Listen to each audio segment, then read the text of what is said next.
तो जय हिंद फ्रेंड्स। कैसे हैं आप सभी लोग? उम्मीद करते हैं आप सभी लोग बहुत अच्छे होंगे। तो फ्रेंड्स, आज हम क्लास 10th साइंस से रिलेटेड कुछ क्वेश्चन लेकर आए हैं जो पिछले वर्षों में पूछे गए हैं।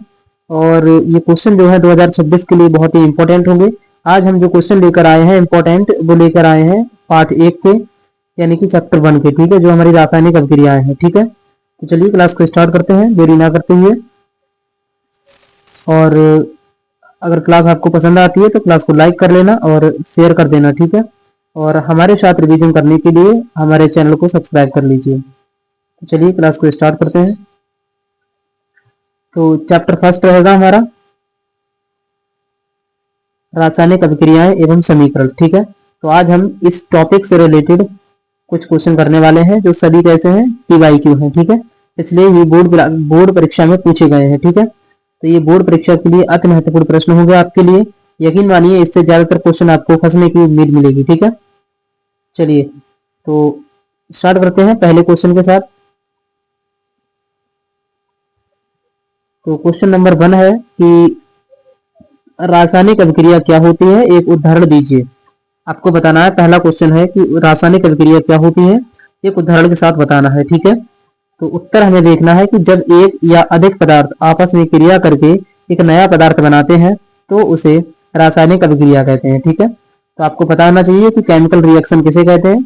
तो जब एक या अधिक पदार्थ, ठीक है, जब एक या एक से अधिक पदार्थ आपस में क्रिया करके एक नया पदार्थ बनाते हैं तब उसे हम क्या कहते हैं, एक रासायनिक अभिक्रिया का नाम देते हैं। ठीक है, इसका एक एग्जाम्पल देख लेते हैं। उदाहरण है कि Mg प्लस O2, ये हमारा ऑक्सीजन है। ठीक है, O2 की क्रिया जब हम करेंगे तो बनेगा 2MgO। ठीक है, और ये हमारी कौन सी अभिक्रिया होगी, तो यह है हमारी संयोजन अभिक्रिया होगी। ठीक है, तो Mg प्लस O2, अब आप बोलेंगे कि ये संतुलित करिए, तो संतुलित कैसे करेंगे आप लोग?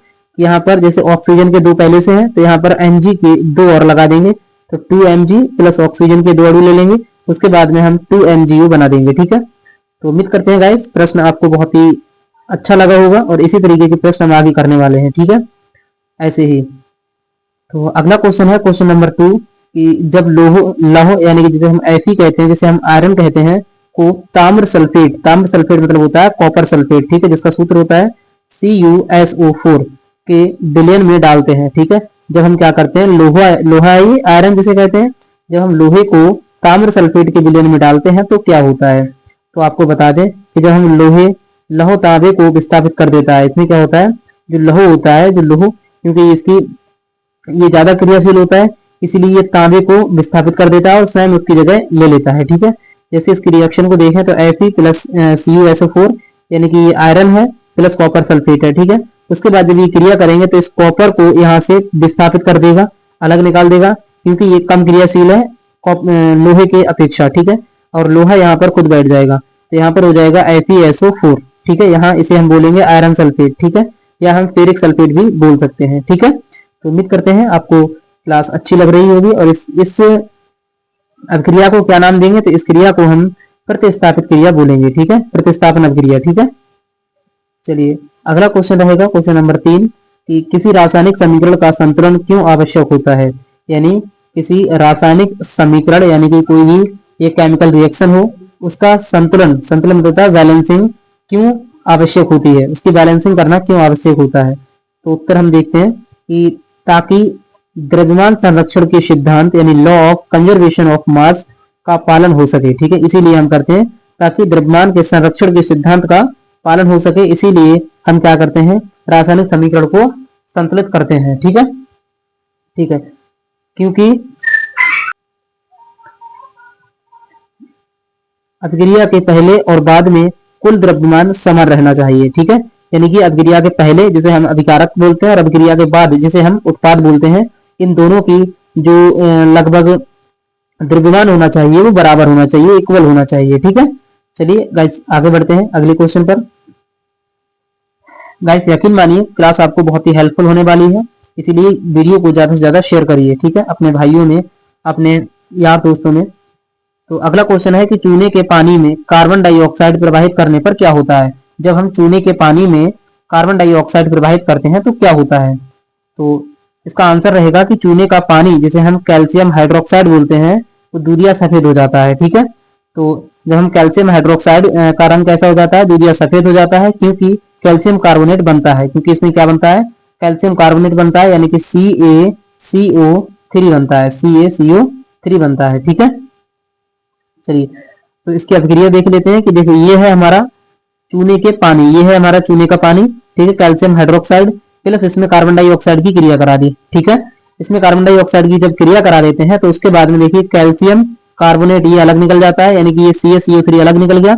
उसके बाद H2O यानी कि जल अलग हो जाता है इसमें से। ठीक है, तो यही क्रिया हमारी बनती है। ठीक है, चलिए आगे बढ़ते हैं अगले क्वेश्चन पर। अगला क्वेश्चन रहने वाला है कि ऑक्सीकरण और अपचयन यानी ऑक्सीडेशन एंड रिडक्शन में क्या अंतर होता है। आपको बताना है कि ऑक्सीकरण और अपचयन में अभिक्रियाओं में क्या अंतर होता है। तो देखिए गाइस, जो ऑक्सीकरण क्रिया होती है इसमें इलेक्ट्रॉन खो जाते हैं, यानी कि इलेक्ट्रॉनों का खोना होता है। इसमें इलेक्ट्रॉनों की कमी किसमें होती है, ऑक्सीकरण में, और अपचयन में इलेक्ट्रॉनों की बढ़ोतरी होती है। ठीक है, तो कमी होगी ऑक्सीकरण में और बढ़ोतरी होगी अपचयन में। ठीक है, इलेक्ट्रॉनों की। दूसरा टॉपिक देख लेते हैं कि ऑक्सीजन का जुड़ना। तो ऑक्सीजन किसमें जुड़ेगी, ऑक्सीकरण में। ऑक्सी से ऑक्सीकरण, ऑक्सीकरण से ऑक्सीजन। ठीक है, तो ऑक्सीजन जुड़ेगी किसमें, ऑक्सीकरण में, और ऑक्सीजन निकलेगी कहां से, यानी ऑक्सीजन कमेगी कहां से, ऑक्सीजन हटेगी कहां से, तो अपचयन से। यानी जो अपचयन अभिक्रिया होती है इससे ऑक्सीजन हटती है, इलेक्ट्रॉन जुड़ते हैं। ठीक है, तीसरा टॉपिक है हाइड्रोजन का हटना, यानी कि जो ऑक्सीकरण अभिक्रिया होती है इसमें से हाइड्रोजन हटती है और अपचयन अभिक्रिया में हाइड्रोजन जुड़ती है। ठीक है, तो आपको क्लियर पता होना चाहिए, केवल 3 पॉइंट है। ठीक है, ऑक्सीकरण में इलेक्ट्रॉन खोते हैं और अपचयन में इलेक्ट्रॉन जुड़ते हैं। ठीक है, ऑक्सीकरण में ऑक्सीजन जुड़ती है, अपचयन में ऑक्सीजन हटती है। ठीक है, और ऑक्सीकरण में हाइड्रोजन हटती है और अपचयन में हाइड्रोजन जुड़ती है। ठीक है गाइस, तो उम्मीद करते हैं क्लास आपको बहुत ही अच्छी लग रही होगी। आगे बढ़ते हैं अगले क्वेश्चन पर। अगला क्वेश्चन है क्वेश्चन नंबर 6 कि जब लोहे की कील नम हवा में रखी जाती है। ठीक है, सीधे सा मतलब है लोहे की कील मतलब Fe होगा, यानी आयरन होगा। जब Fe को नम हवा के साथ रखा जाता है तो क्या होता है। तो आपको बता दें, जब लोहे की कील को हम नम हवा में रख देते हैं तो उस पर जंग लग जाती है, सीधी सी बात है, रस्ट हो जाता है उस पर। ठीक है, तो उस पर क्या लग जाती है, जंग लग जाती है। इसका रासायनिक सूत्र हम कैसे बनाएंगे, इसका रासायनिक अभिक्रिया केमिकल रिएक्शन कैसे करेंगे। तो देखिए ये है थी हमारी, ठीक है, ये है ऑक्सीजन और ये है जल। ठीक है, क्योंकि ऑक्सीजन कैसी है, नमी हुई है, नमी में हम क्या लेते हैं, जल को लेते हैं। ठीक है, तो ये ऑक्सीजन है, ये नमी है, और इसके साथ में क्या है, ये लोहे को रख दिया गया है, लोहे की कील को रख दिया गया है। जब ये क्रिया होती है तो यहाँ पर बनता है फेरिक ऑक्साइड, देखो Fe2O3। ठीक है, और प्लस इंटू XH2। ठीक है, यानी कि इसके जल के कितने भी अणु हो सकते हैं। ठीक है, ये निर्धारित नहीं है अभी। ठीक है, तो इस क्वेश्चन का राइट आंसर यही होना चाहिए। ठीक है,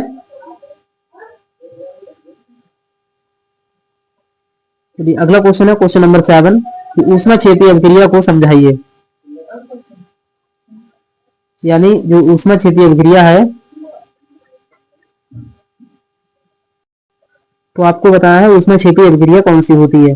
तो ऊष्माक्षेपी अभिक्रिया जो होती है उसमें क्या होता है, मैग्नीशियम का दहन होता है। ठीक है, और इस अभिक्रिया को हम एक उदाहरण के साथ समझते हैं, जैसे 2Mg। ठीक है, यानी मैग्नीशियम के 2 अणु ले लिए हमने और उसके साथ में ऑक्सीजन की क्रिया करा दी। ठीक है, उसके बाद में हमारी जो बनती है वो 2MgO बनता है। ठीक है, क्योंकि मैग्नीशियम ऑक्साइड बनता है और उसके साथ में हीट बाहर निकलती है। ठीक है, ऊष्मा इसमें बाहर निकलती है। आगे बढ़ते हैं, अगला क्वेश्चन है क्वेश्चन नंबर 7 कि ऊष्माक्षेपी अभिक्रिया को समझाइए, एक उदाहरण बताइए।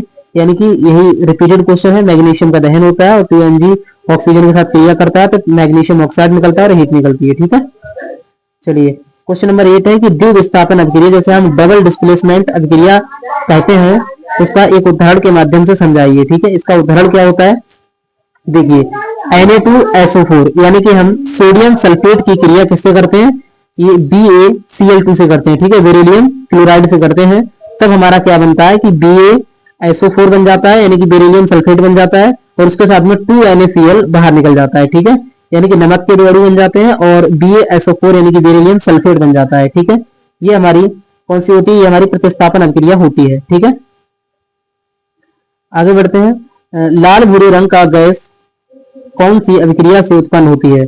यानी कि जो लाल भूरे रंग की गैस है वो कौन सी अभिक्रिया से उत्पन्न होती है। तो आपको बता दें, जो लाल भूरे रंग की गैस होती है ये हमारी अपघटन अभिक्रिया के दौरान क्या होती है, उत्पन्न होती है। ठीक है, इसकी अभिक्रिया देख लेते हैं। तो अभिक्रिया जो होती है इसमें 2PbNO3 का होल ट्वाइस, जब ये क्रिया करता है, ये अपघटन होता है इसमें, जब हम PbNO3 के होल ट्वाइस का क्या करते हैं, अपघटन करते हैं, तब हमारा देखो 2PbO हो जाता है। ठीक है, पैलेडियम ऑक्साइड, और फिर नाइट्रोजन ऑक्साइड निकलती है, और फिर ऑक्सीजन निकलती है। ठीक है, ये हमारी अपघटन अभिक्रिया होती है, और इसमें जो नाइट्रोजन ऑक्साइड होती है यही हमारी लाल भूरे रंग की गैस बनती है। ठीक है, चलिए आगे बढ़ते हैं अगले क्वेश्चन पर।